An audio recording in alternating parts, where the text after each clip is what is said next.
Okay, hi everyone. So we're gonna start. I'm gonna give it a couple more minutes. I would say around like 7:06, because I do know some people are filing in right now, and the rest of the people are viewing via YouTube live stream. So they aren't here in the Zoom room, but they Okay, will be hi able to see. everyone. So we're gonna start.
Okay, so I know a couple people are still on the way, but we might as well just get started now, because they'll still be able to see everything that goes on.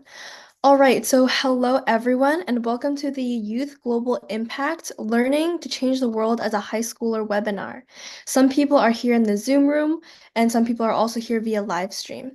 So, for an introduction, my name is Serena Lin, and I'm the founder of Youth United. So, I'm a current sophomore in high school, and I've also been working on this organization for a couple months now. So, over this past year, and while I've been working, I've been able to work with some of the most amazing youth through our programs. So this Zoom room right now is filled with anyone who supported us in the past, whether it be through our partner organization, those in Youth United Network, any immediate connections, or alumni families that were students in our Activism in Action cohort, where students learned to create small businesses, podcasts, social media campaigns, and student organizations. So the rest of our viewers are joining via YouTube live stream. So hello everyone viewing on YouTube. So today we will have three speakers. So first we have Anvi Trivedi, who is our first speaker.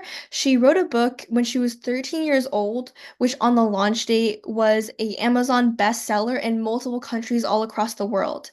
Additionally, she's also into biology, so she does a lot of hospital research and even has published research on the National Library of Medicine. So our second speaker is Sarah Gu. She is a Team USA Olympic fencer. So in 2023, she went to the Junior Olympics representing the US. And because she placed second in the Junior Olympics, she was also chosen to represent the US again at the World Cup for women's epee. So she's also a student athlete and recently got recruited to Harvard University, where she will be attending next semester. Our third speaker is Cheryl Chen. So she is an artist micro influencer, and over the past couple years, she's amassed over 13.6 thousand followers on her Instagram. Her most recent videos gotten from over 200,000 views to 1.6 million views. So in the video, you might see that she's a screenshot and it says that her Instagram account only has 12.9K, but in reality, over this past week, she gained another 1,000 followers, so now it's at 13.6. We'll also put all of our speakers' social media handles in the chat if any of you guys want to check them out. Additionally, Cheryl also opened a five-star Etsy account where she sells her own merchandise that she designed, which will also be linked in the chat at the end. So today we also have the option to send in some questions through the Zoom chat box for anyone in the Zoom room right now, but unfortunately not for anyone joining via YouTube Live. But we will collect all the information and send anyone who participates a personalized email with the answers our speakers wrote themselves personally to you. So, also stick towards the end of the webinar to learn more about any upcoming events, partnerships, and an in-person summer camp coming for the first time this summer that Youth United is hosting. So, without further ado, let's get into the speaker interviews. Let's share my screen real quick.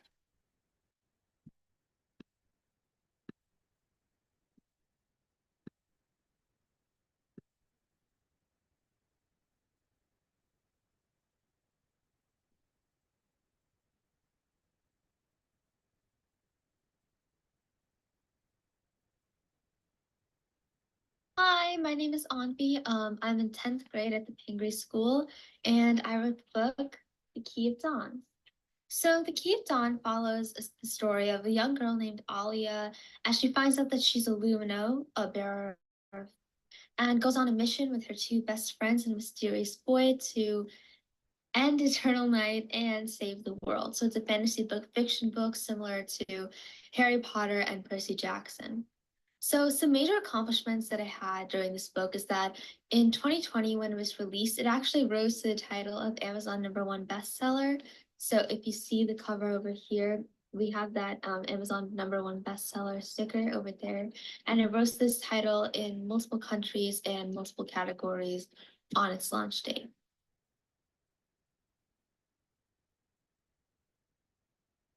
So when COVID-19 hit and the entire world was basically plunged into lockdown, I started to have a lot of time in my hands. I was in sixth grade, about 11 years old, and me and my best friend, we both loved to write. I've loved to write since first grade. My first grade teacher, Miss Angela Hall, used to have us write short stories, small little fiction short stories in her class. And I think that's when I first really discovered my love for writing, and it kind of continued all through our elementary and middle school.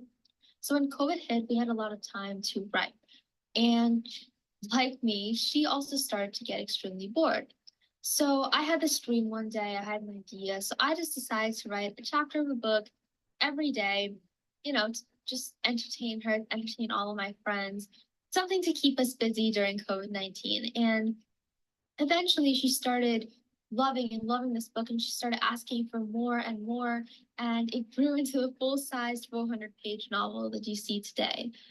And of course, since then I've revised it, edited it, changed some parts, but majority of the book is still that 11th grade 11-year-old COVID-19 bored self who just decided to expand her love of writing to entertain her best friend during COVID.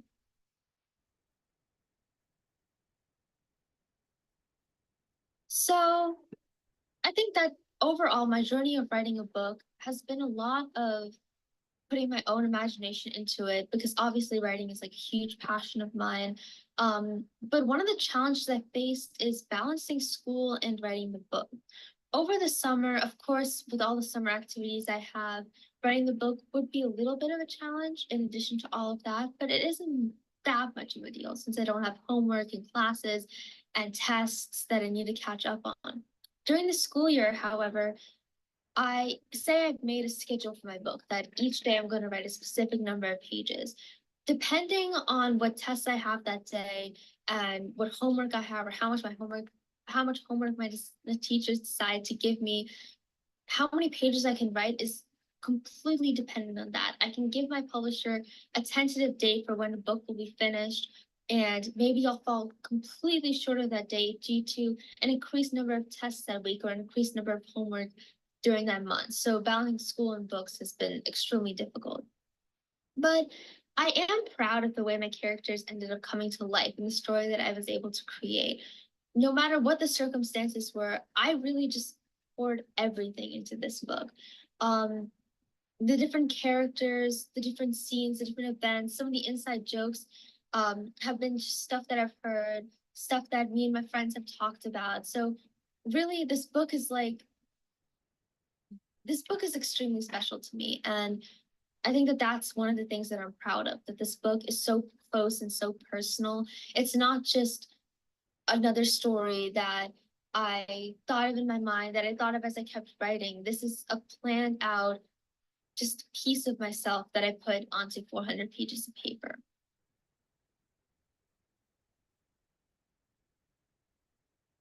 I talked about a little of this before, but really it just involves a lot of late nights, a lot of studying at different places like my musical rehearsals or at school, trying to finish up as much of my homework as I can before school ends so that I can come home and I can write my daily. I try to do at least like 5 to 7 pages a day, depending on the day. And I think that the most important thing that I have to keep remembering or that helps me balance through academic and author life is that my book, at the end of the day, when I'm completely tired and when I've had a long day of school, tests, and homework, my book is the one thing I can come back to. And I can say that this is my hobby, this is fun to me, and this is what I'm going to do when I'm super tired and I don't want to do anything else but listen to music and write. And I think that it's more of an escape than work. I think that's what really helps me between balancing the academic and author life.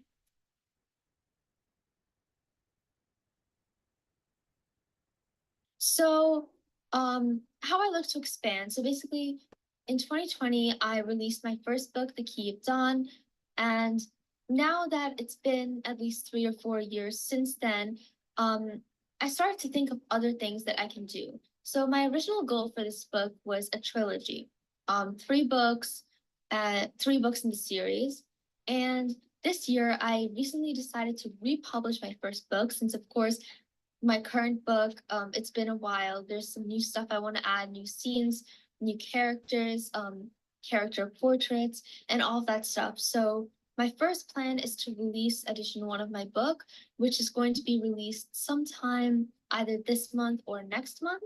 And then I'll get to work finishing up the trilogy by publishing the second and third books. And my goal is really just to inspire other young kids to write because when I first started writing this book, I wasn't exactly sure if a person of my age could get published or if a person of my age could have something to say in the literary world, in the author world. But really, what I found is that no matter how old you are, no matter where you come from, everyone has a story to tell. Everyone has an amazing imagination, and everyone can put those ideas into a book. Um, Especially my main character she's South Asian. And the reason why I made her South Asian is that growing up, I didn't really read books. I didn't really see a lot of South Asian writers write books, and I didn't really see South Asian characters in fantasy fiction. So I decided to incorporate a little of that into my own book. So by making the protagonist South Asian, it was kind of my way of reaching out to all of those young South Asian writers out there that, hey, now there's a fantasy fiction main character that is South Asian. She's not the side character. She's not the comic relief. She's the main character. She's the one that's going on the quest.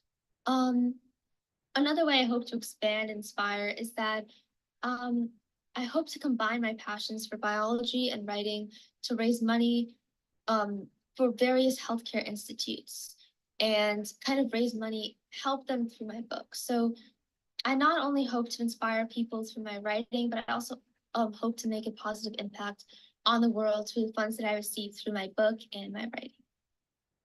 All right, that's about it. Thank you so much for listening. And for more updates, please follow me on Instagram at Anvi Trivedi and check out my website at anvitrivedi.com.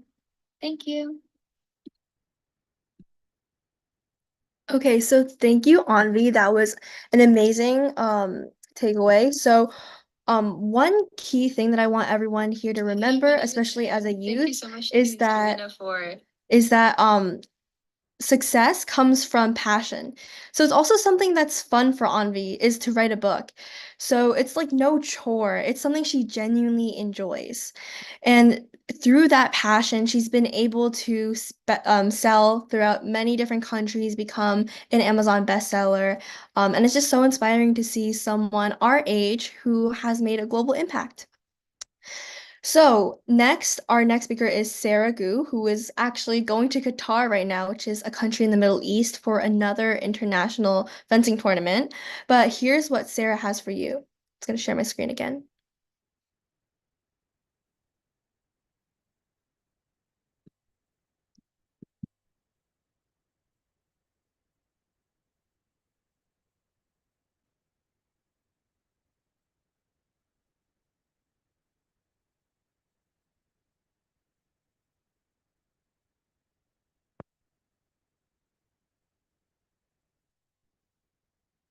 Hi, my name is Sarah. Thank you so much to Serena for giving me the opportunity to speak and talk about my experiences. I'm currently 17 years old and I am a senior in high school. And I am a competitive fencer for Team USA. And a fun fact about me is that I love cats. I have a cat myself. Her name is Kayla. And I also like to sew and make my own clothes.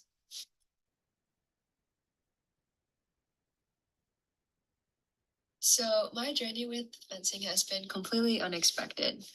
So I started in fourth grade, and I think back then I was pretty objectively unathletic. I remember I didn't care to be the fastest or the strongest, and all of that changed when my parents put me in fencing because they wanted to check off some boxes and they wanted me to do a sport. So I started fencing, and from there, I was just placed in the most welcoming and the most supportive and hardworking environment. I was really lucky because I think by being surrounded by so many great people, I just learned that I wanted to join them and I wanted to be hardworking just like them. And so I really owe a lot to where I am today as a competitive international fencer to them who supported me along the way.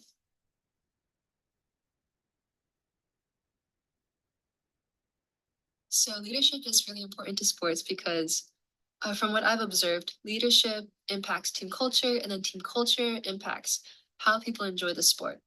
So for example, when I started fencing, the people who welcomed me and showed me what it's like to work hard were the older fencers. And so I've seen it firsthand when an older fencer shows really good sportsmanship and a younger fencer mimics that, or when an older fencer does extra target work and conditioning after class, and a younger fencer also does the same. So I think this is really powerful because um, when we show extreme love and enthusiasm for the sport, it can be really transmitted to the next generation. And we can really spread this love for the sport through leadership. And so I hope that now that I'm the same age as those fencers when I started out, I hope that I can do the same.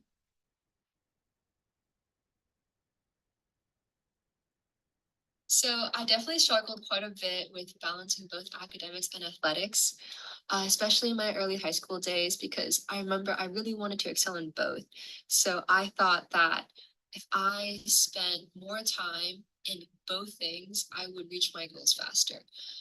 But unfortunately, after I would go to bed late and then wake up the next morning, um, I realized I couldn't perform in either just because I got so little sleep. So I think there's definitely ways to alleviate this stress. And one of the things that helped me was creating an Excel spreadsheet and listing all of my assignments. And from there, I would time how long it would take for me to complete each thing. And this was really useful because it helped me see which subjects I was spending too much time in and which subjects I could uh, cut back time on, and then which subjects I could spend more time on if I was having a harder time in those.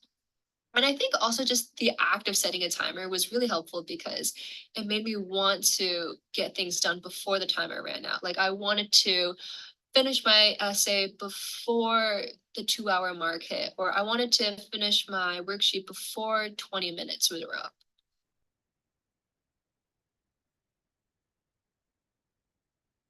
So fencing is not a linear sport, which means that the amount of time spent training does not necessarily correlate to the results. And this is because fencing is both a physical and a mental game. So how you're strategizing, what you're thinking, how you're feeling, if your anger is affecting you, if you're overly excited, that can all influence the performance during the bout. And so a lot of fencers, including myself, struggle with this, especially when competition stress or pressures really get to us. And so it's also really just difficult because you can't brute force your way through. And another issue surrounding the larger community is just the accessibility of the sport because stereotypically fencing is an upper class sport just by like media portrayals and exposure.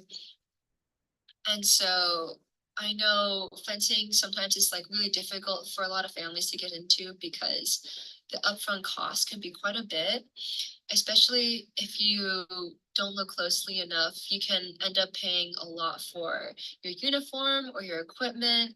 And so I know this can be really challenging for some.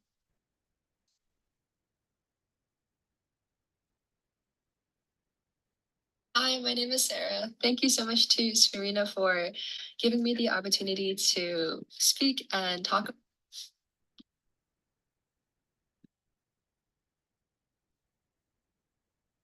Okay, so thank you to Sarah. So she is someone that we can all take inspiration from. So whether it be from her talented fencing skills, which brought her to Team USA, a silver medal at the 2023 Junior Olympics, or nomination to a fencing World Cup, or recruitment to Harvard University, she is just someone that we can all learn from.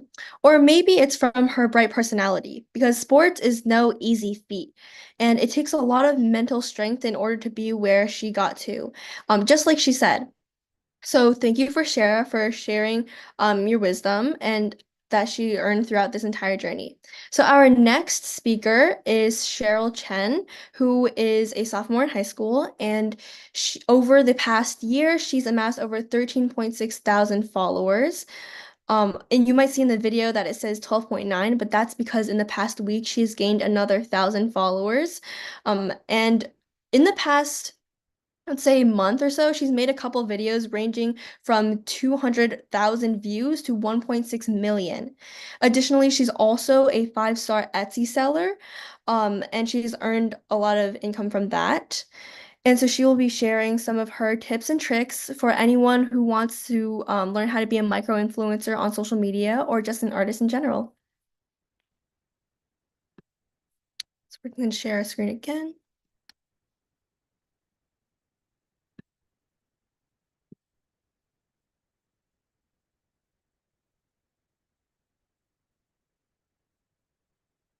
Hi, my name is Cheryl. I'm 15 and I'm in 10th grade.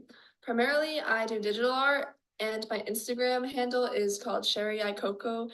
and my Etsy shop name is also Sherry Coco. Aside from digital art, I also really like pen and ink and painting, almost like all the medias. I just like to draw a lot. Some facts about me is aside from drawing, I also played tennis outside of school and piano.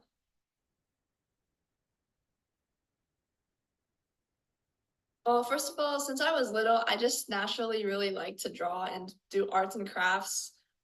I really liked my school's art classes, and I just loved making stories.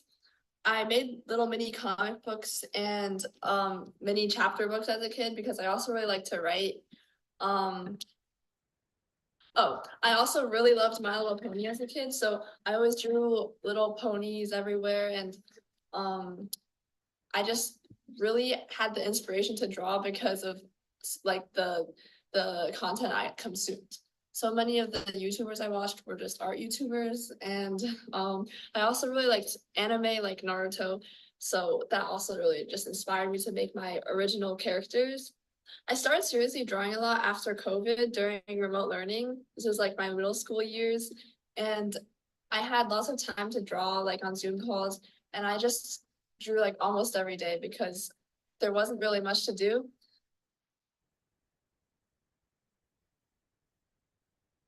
Yeah, so I was drawing a lot and I had the sudden urge that my drawings and effort would all just be wasted if nobody saw them. And I just wanted recognition. I wanted to like have a community. And I knew that Instagram was a good place for that.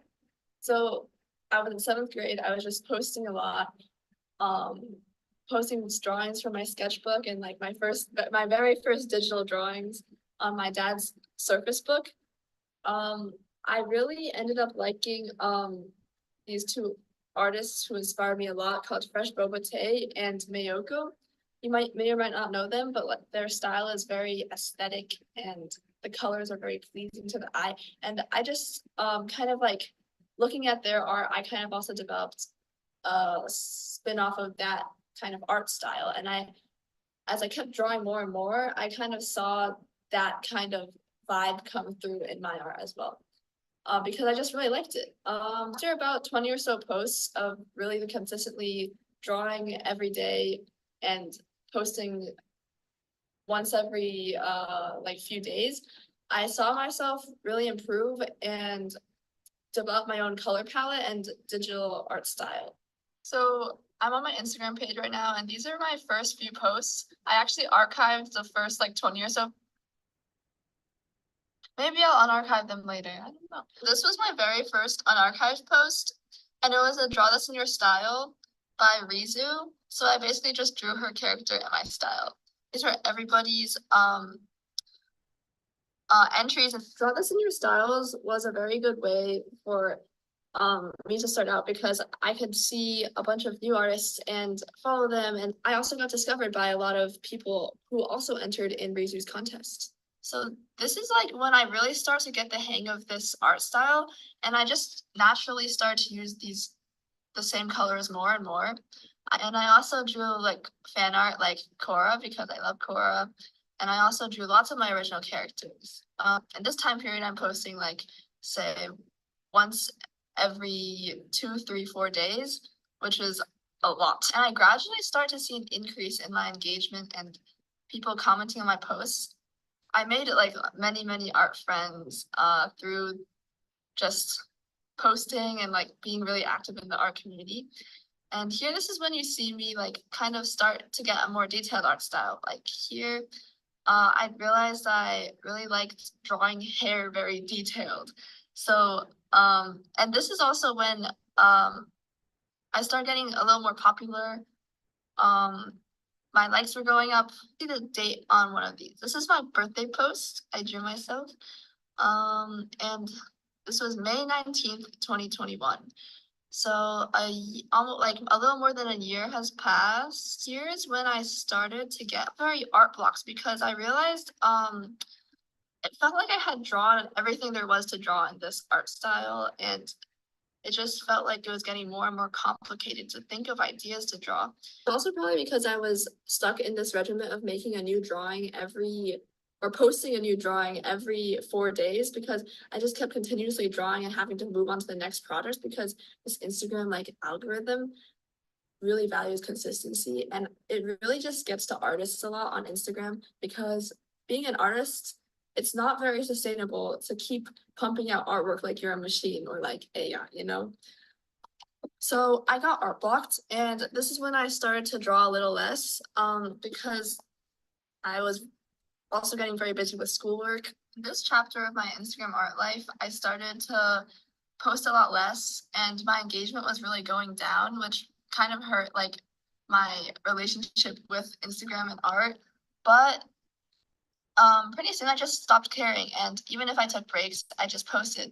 I just kept posting my finished pieces whenever I finished one. This is when I opened my Etsy shop. I started with a giveaway, and recently I've been posting a lot more, and I posted many reels and they got pretty viral, like this one and this jellyfish one, which went crazy.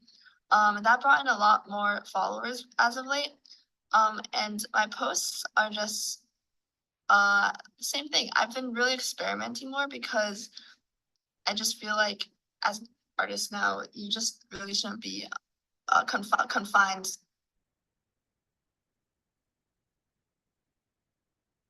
So how do you grow on social media? I have 3 tips. Number 1, make art friends. Number 2, consistency. And number 3, good quality content. So to start off, making art friends. Being on Instagram isn't just you alone, it's everybody else is in it too. I could not have made the steps I made without art mutuals who I just see randomly, also with like maybe a small following, and I just come on their post and then they come on my post and then we just continue supporting each other, and that support is actually very important. And the second tip is consistency. When I first started, I literally posted every single day, and this was definitely not sustainable. So I don't recommend posting a new drawing and making a new drawing every single day. But consistency in posting doesn't mean you have to make a new drawing every single time you post. What you can do is you can film the process of a drawing you're making, and you can post that one day and then wait a few days, maybe 4 or 5 days even, and then you post another process video. It's almost done, and then maybe like say 3 or 4 more days, and then you post the final drawing on your art account. And this consistent posting, if you do it for like a very long time, there will be one reel or one post that will get a lot of attention. As long as you keep doing it right, keep improving. And also, if not, you'll be gradually growing followers and gradually gaining some traction. And the third tip I have is good quality content. Now you might be saying, what is this? I have to make good quality content and I have to post consistently like a few times a week. That's like crazy. There's no time for that. Well, that's what I thought too a few months ago even.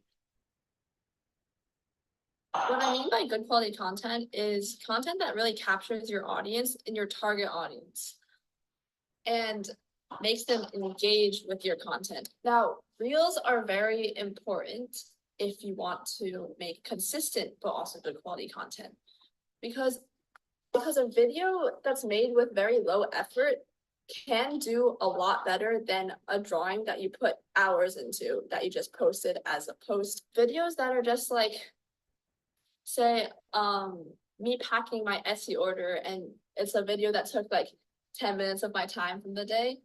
And me saying like something very inspirational or like something very relatable, that can do very, very good. And that personally has happened a lot to me, where reels that I haven't put much effort into do very well because they resonated with people. That's what I mean by good quality content. It's not about the amount of effort you put into, it's about how you capture the audience and engage them. Reels are also very important because they don't just reach your following, but they also reach people that don't follow you and people that are potential followers. And that's how you really, really grow on Instagram.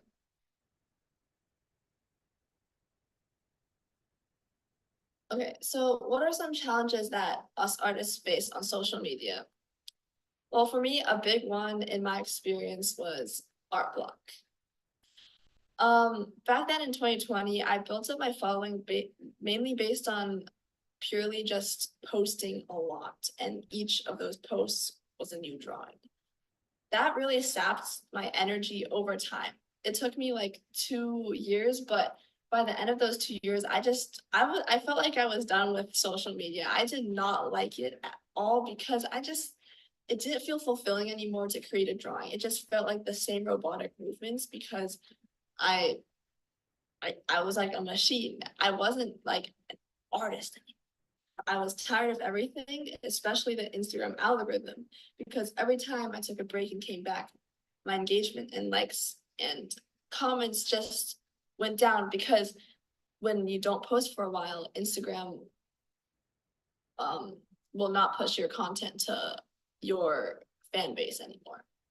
It's not just on Instagram, but on a lot of other art platforms. I mean, there aren't many, but like I guess TikTok and Instagram and Twitter, I'd say, are the top three.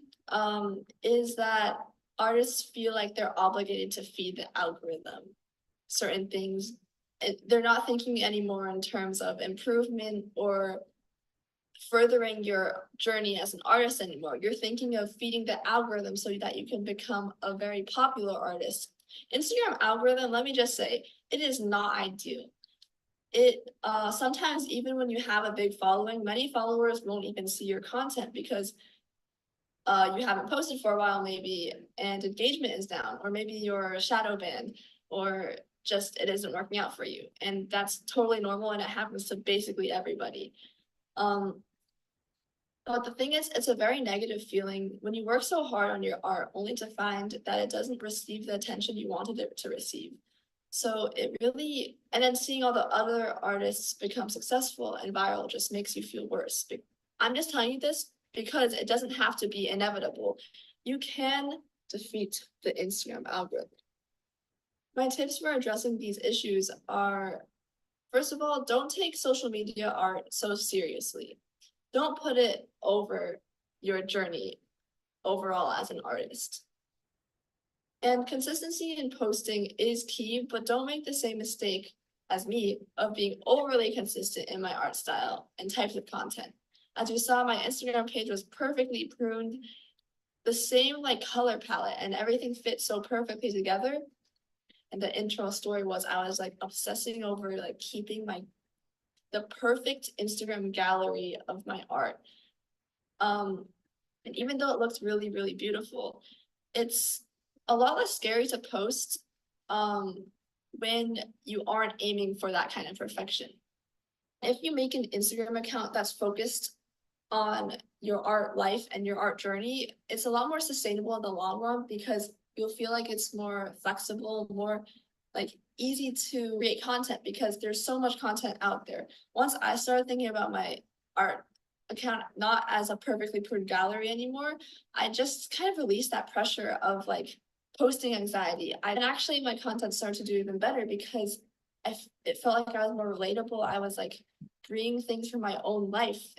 My second tip for overcoming hardships of being an artist on social media is don't get sucked into the black hole of consummation. Even though you're a creator on a social media platform, it doesn't mean you have to be a mindless consumer because that's very, very bad for your mental health. And it actually it drains me from my own inspiration and motivation for my own art if I consume like too much art content because it's just so much and I just get overwhelmed. Seeing and consuming too much content impairs your own ability to create your own art.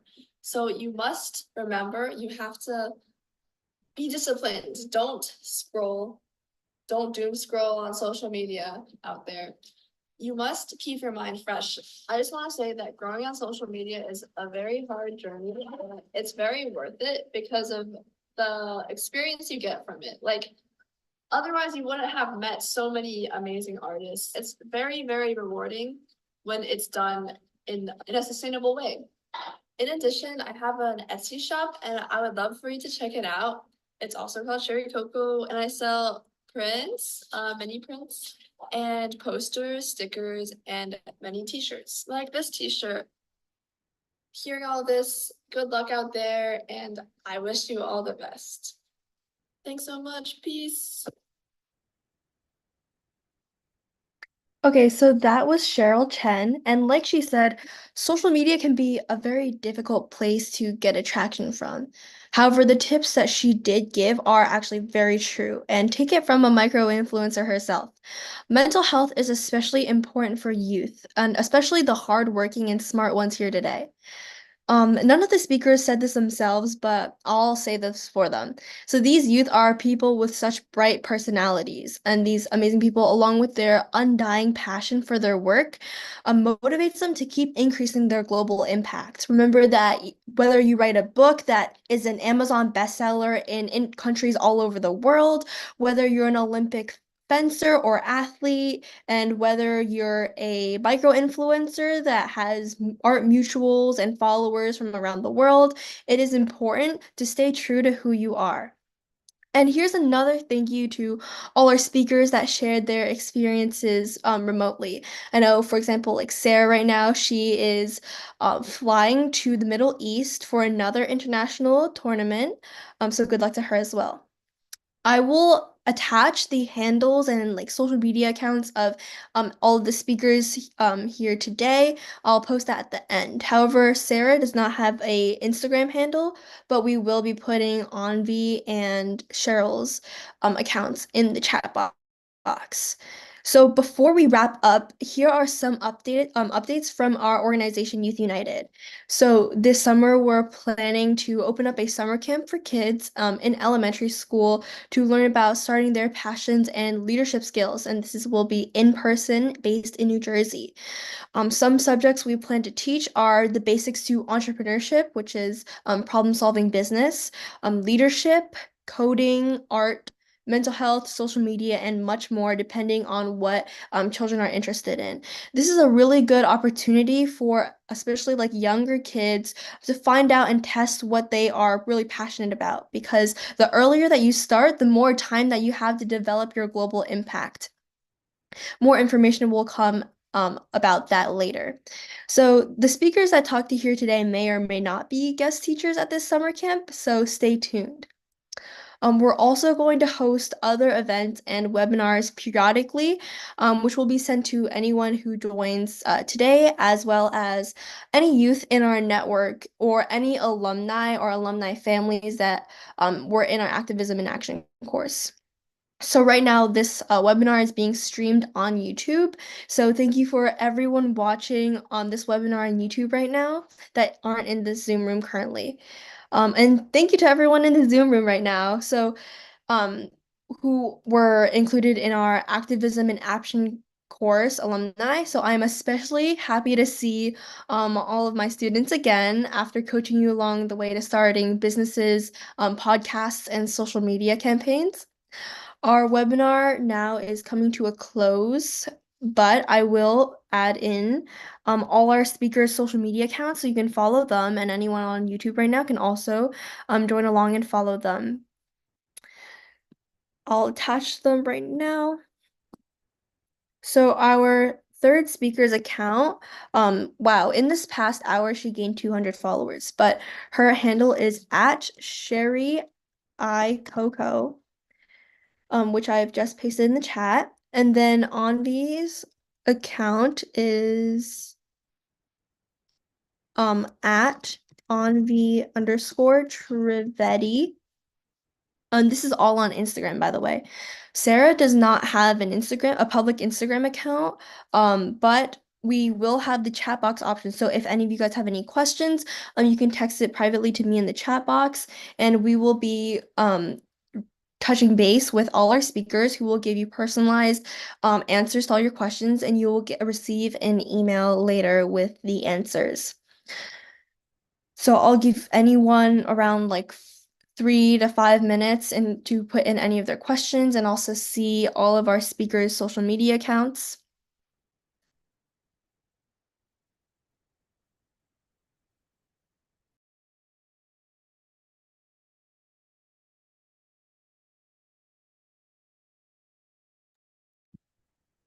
In the meantime, we are also working on a Discord server for all of our youth to come together and be able to discuss, network, and find partners and share opportunities with each other.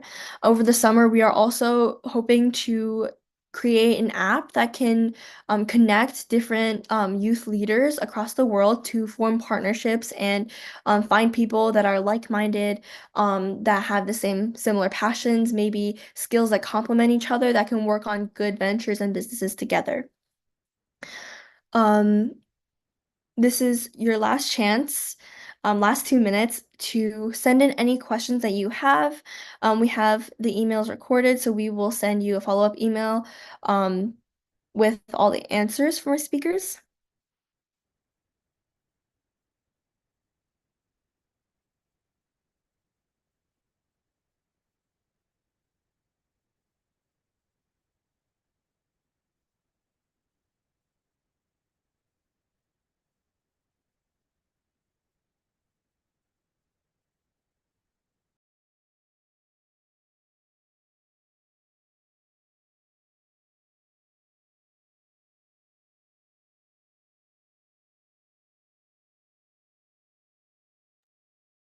All right.